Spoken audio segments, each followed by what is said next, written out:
Hi students, good morning. তোমালোকে চাইছা থাৰ্ডাই coaching centre.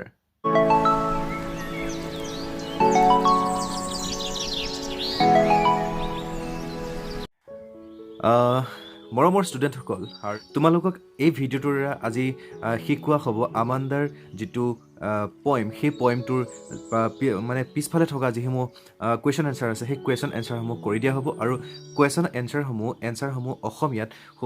বৰ্ণনা কৰি দিয়া হ'ব যে কি বুজাইছে, কুৱেশ্যনটো কি কৰাইছে আৰু উত্তৰটোৱে কি বুজাইছে। এতিয়া ফাৰ্ষ্ট যিটো কুৱেশ্যন আছে সেই কুৱেশ্যনটোলৈ আমি যাওঁ। 1 নম্বৰ কুৱেশ্যন। তো how old you think Amanda is, how do you know' this. তুমি ইয়াত কৈছে যে how old you think Amanda is, Amanda কিমান বয়স, আমাণ্ডা নামৰ ছোৱালীগৰাকী কিমান বয়সৰ এগৰাকী ছোৱালী হয়, সেই কথাটো ইয়াত সুধিছে। হাউ ডু ইউ ন' দিছ মানে তুমি কেনেকৈ গম পালা সেই কথাটো যে তাই সিমান বয়সৰ হয়, সেই বয়সটোৱে যে হয় সেইটো তুমি কেনেকৈ গম পালা, সেই বিষয়ে তাত সুধিছে। আমাণ্ডা ইজ এতিয়া কুৱেশ্যন এনচাৰটো Amanda is probably 12 or 13 years old girl. She is a school going girl. ইয়াৰ পৰা আমি কবিতাটো পঢ়াৰ পৰা আমি গম পাইছোঁ যে আমাণ্ডা এগৰাকী আমাণ্ডা মে বি মানে প্ৰবেবলি মানে সম্ভৱত 12 আৰু 13 মানে 12 পৰা 13 বছৰ বয়সীয়া এগৰাকী ছোৱালী হয়। চি ইজ স্কুল গোয়িং মানে গাৰ্ল। তেখেতে ছোৱালীগৰাকী আমাণ্ডা নামৰ ছোৱালীগৰাকী স্কুললৈ গৈ থকা এগৰাকী ছোৱালী। কাৰণ কেনেকৈ গম পাইছোঁ, C is infected with acne মানে হৈছে শালমইনা, আৰু কাৰণ সেই 12 পৰা 13 বছৰ বয়সত সেই সময়ত শালমইনা মানুহৰ মানে সেই ছোৱালীবিলাকৰ মানে ছোৱালী বা ল'ৰাৰ দেহত দেখা পোৱা যায়। On her face, acne occur usually when a boy or a girl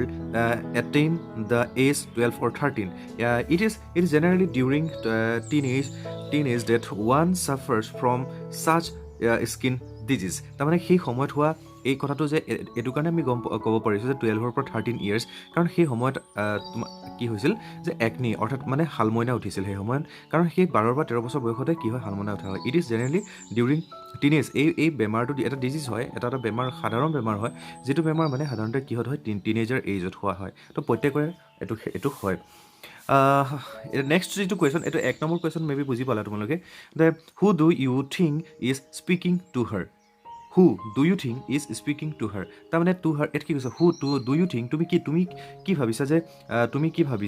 the who do you think তুমি কি ভাবিছা যে মানে কবিতাটোত কোনে কাক কৈছে, কোনে মানে আমাণ্ডাক কোনে কথাখিনি কৈ আছে, এই কথাটো ইয়াত প্ৰশ্ন কৰা হৈছে। ত' it is Amanda's parents speaking to her or may be her mom. ইয়াত গোটেই কবিতাটো পঢ়িলে গম পোৱা যায় যে হয়তো তাৰ পেৰেণ্টছে কৈছে, হয়তো মাক হ'ব পাৰে, হয়তো দেউতাক হ'ব পাৰে, কিন্তু স্পেচিয়েলি গোটেই কথাবিলাক মানে যিবোৰ কথা যে হোমৱৰ্ক কৰিলা নাই, জোতাযোৰ চাফা কৰিলা নে, বা তুমি নখ নাকামুৰিবা, গতিকে এগৰাকী ছোৱালীৰ লগত সাধাৰণতে মাকে বেছি সময় স্পেণ্ড কৰে। গতিকে ইয়াৰ পৰা গম পোৱা গৈছে যে কবিতাটোৰ পৰা আমি পঢ়ি পেলাই যি বুজি পাইছোঁ, তাৰ পৰা আমি গম পাইছোঁ যে মানে মে বি তাইৰ মাকে কি কৰিছিল, সেই কথাখিনি কৈ আছিল, আমাণ্ডাক কোৱা কথাখিনি মাকে কৈ আছিল। তো হোৱাই আৰ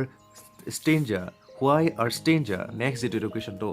এইটো কুৱেশ্যন। তো হোৱাই আৰ ষ্ট্ৰেঞ্জাৰ 2, 4 and 6 গিভেন পেৰেণ্থেচিছ। এই যে মই কবিতাটো যি সময় যেতিয়া পঢ়াইছিলোঁ, তাত মই পেৰেগ্ৰাফকেইটা এটা ব্ৰেকেটৰ ভিতৰত দিয়া আছিলে, যিটো 2, 4 and 6 এই গোটেইকেইটা ব্ৰেকেটৰ ভিতৰত দিয়া আছিলে গোটেই কথাখিনি, তাক কোৱা হয় পেৰেণ্থেচিছ বুলি কোৱা হৈছিল। এতিয়া এই কথা যে why are strangers 2, 4, 6 is given in parentheses, এই পেৰেণ্থেচিছত কিয় কোৱা হৈছিল সেই কথাটোত প্ৰশ্ন কৰিছে। The speakers in strangers 2, 4 and 6 is Amanda herself. তাৰমানে ইয়াত এই 2, 4, 6ত কি হয়, আমাণ্ডাৰ নিজৰ বিষয়ত কোৱা হৈছে। আমাণ্ডাই কি ভাবিছে, আমাণ্ডাৰ সেইটো সময়ত ভাবি আছিলে কি, সেই বিষয়ে আলোচনা কৰা হৈছে। গতিকে আমাণ্ডাৰ ৱৰ্ল্ড হয়, আমাণ্ডাৰ ভাবি থকা জগতখনৰ বিষয়ে আলোচনা কৰা হৈছিল কাৰণে 2, 4, 6ক গিভেন ইন পেৰেণ্থেচিছ। তো সেই 2, 4, 6 মানে তাৰ সেই পেৰেণ্থেচিছ হিচাপে এষ্টাব্লিছ কৰা হৈছে। দে ৰিফ্লেক্ট দ্য ইনাৰ থট, সেই গোটেই ষ্ট্ৰেঞ্জাৰ 2, 4, 6 এইকেইটাই কি কৰিছিলে, ৰিফ্লেক্ট দ্য ইনাৰ থট, মানে ভিতৰুৱা যিটো চিন্তা, সেই চিন্তাটো অফ হাৰ, ছোৱালীগৰাকীৰ আমাণ্ডাৰ ভিতৰুৱা যিটো চিন্তা, সেই থটটোত মানে এষ্টাব্লিছ কৰিবলৈ কাৰণে চেষ্টা কৰিছিল। As those thought are in Amanda's imagination, সেইটো এটা কাল্পনিক চিন্তাধাৰা আছিলে, and not in the reality, এইটো ৰিয়েলিটি নহয়, they are given in parentheses. So' সেইটো কাৰণে গোটেইখিনি কি হয়, পেৰেণ্থেচিছৰ মাজত দিয়া হৈছিল। চ' মে বি এই কুৱেশ্যনটো বুজি পোৱা হ'ল। নেক্সট আমি যাওঁ 4, যিটো নাম্বাৰ 4 যিটো কুৱেশ্যন আছে, সেই কুৱেশ্যনটো যাম। Who is speaker in ষ্টেঞ্জাৰ 2, 4 and 6? 2, 4 and 6 কৈছে, হু ইজ স্পিকাৰ কোন হয়, কোনে কৈছিল কথাখিনি ইন ষ্টেঞ্জাৰ 2, 4 and 6? ষ্টেঞ্জাৰ 2, 4 and 6ত কোৱা কথাখিনি কোনে কৈছিল? Do you think this speaker is listening to the speaker in stanza 1, 3, 5 and 7 মানে যিখিনি কথা কয় 2, 4, 6ত কোনে কয় হু ইজ স্পীকাৰ ইন ষ্টেঞ্জাৰ 2, 4, 6 2, 4, 6ত কোৱা কথাখিনি কোন হয় আৰু এইটো তুমি ভাবি মানে আমান্দাই গোটেই কথাখিনি 1, 3, 5 and 7ত যিখিনি কথা কৈছিল সেই কথাখিনি গোটেইখিনি শুনিছিল নে আমান্দাই সেই কথাটো সুধিছে Amanda is the speaker in the stanza 2, 4, 6 এটা 2, 4, 6 and the speaker কোন হয় Amanda হয় তো Amanda is not listening to the speaker in stanza 1, 3, 5 and 7 তো শুনা নাছিল আমান্দাই যিখিনি কথা মাকে যিখিনি কথা কৈছে পেৰেণ্টছে যিখিনি কথা কৈছিলে আমান্দাই সেই কথাখিনি আমান্দাই কিন্তু কাণ পতা নাছিল শুনা নাছিল সো সেইটো কাৰণে কৈছে Amanda is not listening to the speaker in stanza 3, 5 and 7 this is quite clear from the এই কথাটো কেনেকৈ ক্লিয়াৰ হৈছিল this is quite clear from the line uttered by her parents মানে এই কথাটো মানে তাক বাৰে বাৰে কোৱা হৈছিল আটাৰ্ড কৰি থকা হৈছিল যে will you please look at me when I am speaking to you Amanda এতিয়া চোৱা যে কাৰোবাক কোনোবা এটা কথা কৈ আছে যদি সেই কথাটো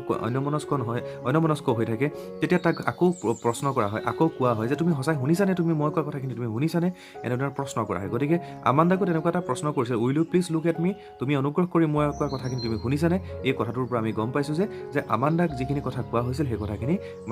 কথাখিনি আমান্দাই শুনা নাছিল তো নেক্সট যিখিনি কুৱেশ্যন দি আছে নেক্সট কুৱেশ্যন আমি গুচি যাওঁ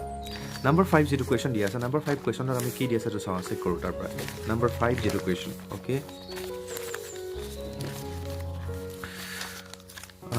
হোৱাট কুড তো এইখিনিতে মই এটা কথা কওঁ তোমালোকে যদি বুজি পাইছা তোমালোকৰ কাৰণে হেল্পফুল হৈছে মই যদি বুজাব পাৰিছোঁ তেতিয়াহ'লে তোমালোকৰ এই চেনেলটো মোৰ চেনেল নহয় তোমালোকৰ কাৰণে চেষ্টা কৰিছোঁ কৰিবলৈ কাৰণে গতিকে তোমালোকৰ হেল্প হ'বৰ কাৰণে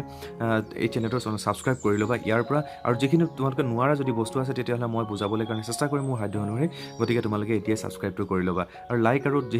যিসকল ফ্ৰেণ্ডে তোমালোকৰ মানে ধৰি লোৱা এতিয়া ক্লাছ হোৱা নাই বা টিউশ্যনছ হোৱা নাই বা তোমাৰ ক্লাছবিলাক হোৱা নাই তেনেকুৱা যদি ফ্ৰেণ্ডছ আছে তেওঁলোকৰ যদি এণ্ড্ৰইড মোবাইল আছে তেতিয়াহ'লে সকলোৰে হেল্পফুল হ'ব আৰু তেওঁলোকলৈ তোমালোকে ভিডিঅ'টো শ্বেয়াৰ কৰি দিয়া যাতে তেওঁলোকে উপকৃত হয় আৰু লাইক এণ্ড কমেণ্ট কৰিবলৈ নাপাহৰিবা কিন্তু তো হোৱাট এতিয়া নেক্সট যিটো কুৱেশ্যন আছে সেই কুৱেশ্যনটো লাই হয় সেই কুৱেশ্যনটো হৈছে ফাৰ্ষ্ট যিটো এইটো নেক্সট 5 নম্বৰ যিটো কুৱেশ্যন আছে what could Amanda do if she were a mermaid তাৰমানে এগৰাকী যদি মাৰমেইড হোৱা হ'লে মাৰমেইড মানে হৈছে জলকুঁৱৰী তো যদি সাগৰত থাকে সাধাৰণতে সাগৰত থকা বুলি আমি কল্পনা কৰোঁ তো কাল্পনিক এটা সাধাৰণতে কি হয় হিউমেন এটা জীৱ বুলিয়ে আমি ক'ব পাৰোঁ এনিমেলছ বুলিয়ে ক'ব পাৰোঁ এনিমেলছ থাকে মাৰমেইড যে পানীত বাস কৰে what could Amanda do if she were a mermaid যদি এগৰাকী মাৰমেইড হোৱা হ'লে কি কৰিলেহেঁতেন ইফ আমাণ্ডা ৱেৰ মাৰমেইড যদি ইফ মানে যদি হৈছে আমাণ্ডা ৱেৰ এ মাৰমেইড যদি আমাণ্ডা এগৰাকী মাৰমেইড হোৱা হ'লে চি উড হেভ মানে ড্ৰিফটেড এইটো নট ক্লিফটেড দেই এইটো ড্ৰিফটেড তোমালোকে ড্ৰিফটেড ব্লিছফুলি ইন দ্য চি তাৰমানে সাগৰত কি কৰিলে আনন্দ মানে ব্লিছফুলি মানে হৈছে আনন্দ মানে ড্ৰিফটেড কৰি থাকে মানে ফ্লটিং কৰি থাকিলে মানে সাঁতুৰি নাতুৰি মানে শান্তভাৱে সাঁতুৰি নাতুৰি একদম হেপিলি সাঁতুৰি ফুৰিলেহেঁতেন কাৰণ সেইটো সময়ত ভাবি আছিল যে মই অকলে থাকিল কাৰণ ফ্ৰীডম বিচাৰিছিল আমাণ্ডাই বাৰে বাৰে কোৱা হৈছিল যে তাক একদম নিজ স্বাধীনভাৱে ফ্ৰীডম বিচাৰি আছিল তো তাৰপিছত নেক্সট যিটো কুৱেশ্যন আছে নেক্সট যিটো 6 নম্বৰ যিটো কুৱেশ্যন আছে সেই কুৱেশ্যনটো চোৱা তো সেই কুৱেশ্যনটো হৈছে as Amanda N orphan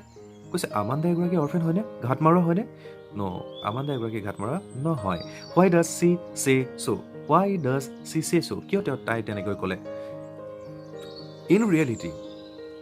Amanda is not an orphan Amanda এগৰাকী ৰিয়েলিটিত কিন্তু আমাণ্ডা এগৰাকী অৰফেন নহয় ঘাট মৰা ছোৱালী নহয় মাক দেউতাক নথকা ছোৱালী নহয় অৰফেন মানে হৈছে ঘাট মাউৰা বা মাক দেউতাক নথকা ছোৱালী মানে অৰফেন বোলে ছোৱালী বা ল'ৰা হ'ব পাৰে কোনো কথা নাই তাত চি অনলি ইমেজিনেছ যে হাৰছেল্ফ টু বি